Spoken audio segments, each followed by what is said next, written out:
Here's how I built a six-figure net worth by the age of 24, and you can too. Number one, I maximized and invested in my skills, not just my salary. I spent time learning data science, AI, automation straight out of college, and I made sure I was really good at it. I doubled down on these trades and made sure my fundamentals were very solid so I can outcompete everyone who competes with me. I realized the more that I save companies time and money, the more time and money I get back in return, so I invested in these high-yield skills and continue to do so today.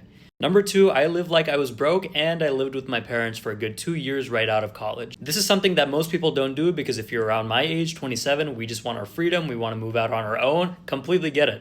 But for me, I wanted to build a huge emergency fund right out of college so I will never have to worry about that again in my life. Living with my parents, I barely paid rent, and the lifestyle expenses did not really creep up on me at all. Of course, this was during COVID time. I definitely fought a lot with my parents. They were my biggest ops at a certain point, but I will always treasure the time that I spent with them because I don't think at any point in life I'm going to be moving back with them. I really treasured every single second I spent with them knowing this fact. Number three would be that I invested very early. I started with my Roth IRA, index fund, high yield savings account, and continued investing even though it did not feel like much at all during that time. Even when I felt like I barely had enough to invest, I always made sure I put money in those accounts. I realized that compounding actually does not care how much you make, it just cares when you put your money in. Me hitting six figures at that age was not luck, it was just discipline, patience, and using every single resource that I had to make sure I could hit my goals. If I can do it, you can do it too.